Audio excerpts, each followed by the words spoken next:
जर त्यांनी वाचलं असतं ना तर अशा प्रकारचा स्वैराचार केला नसता। संविधानाने प्रत्येकाला अभिव्यक्तीचं स्वातंत्र्य दिलंय, हे स्वातंत्र्य अबाधित आहे, हे अमर्याद आहे। तथापि त्याची मर्यादा काय आहे तर ज्या क्षणी तुम्ही दुसऱ्याच्या स्वातंत्र्यावर घाला घालता त्या क्षणी तुमचं स्वातंत्र्य त्या ठिकाणी मर्यादित होतं। ही मर्यादा ठरलेली आहे त्याची, आणि म्हणून तुम्हाला कोणाला अशा प्रकारे अपमानित करण्याचा अधिकार नाही आहे। ज्या प्रकारे त्यांनी हे अपमानजनक शब्द वापरले आहेत त्यांनी करावी ना, माझ्यावर करावी, शिंदे साहेबांवर करावी, आमच्यावर कविता करावी, आमच्यावर राजकीय व्यंग्य करावं, आम्ही टाळ्या वाजवून दाद देऊ। पण अशा प्रकारे सुपाऱ्या घेऊन या ठिकाणी जर कोणी अपमानित करत असेल तर त्यांच्यावर कारवाई केलीच जाईल,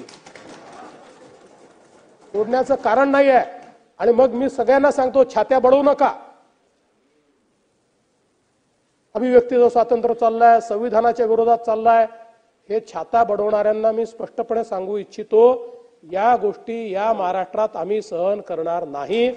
काहीही झालं तरी देखील अशा प्रकारे विनाकारण प्रसिद्धी मिळवण्याकरता सुपाऱ्या घेऊन बोलणारे हे जे लोक आहेत यांना कुठेतरी धडा शिकवावाच लागेल।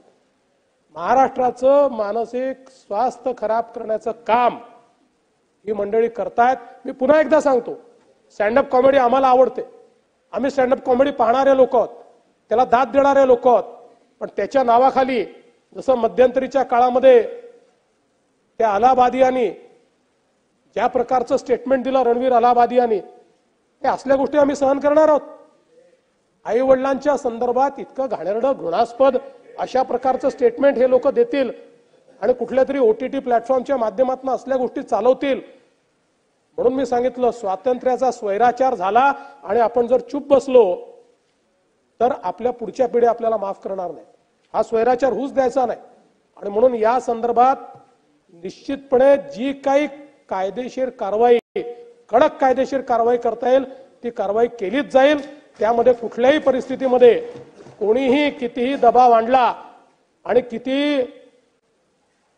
हे जे काही लेफ्ट लिबरल आता विचार तयार झालेले आहेत, त्याला अर्बन नक्षल म्हणा, लेफ्ट लिबरल म्हणा, हे सारखेच आहेत की ज्यांचा उद्देश एकच आहे की समाजातल्या मानकांना अपमानित करणं, देशातल्या संस्थांना अपमानित करणं, देशांच्या इन्स्टिट्यूशनवरनं लोकांचा विश्वास उठला पाहिजे अशा प्रकारची वक्तव्य देणं, अशा प्रकारचं काम करणारे हे जे लोक आहेत यांना कुठल्याही परिस्थितीत सोडता कामा नये। आणि म्हणून या संदर्भात मी सभागृहाला आश्वस्त करतो, कठोरात कठोर कारवाई ही निश्चितपणे केली जाईल। पुढे घ्या। जयकुमार रावल जी, तुमचा एक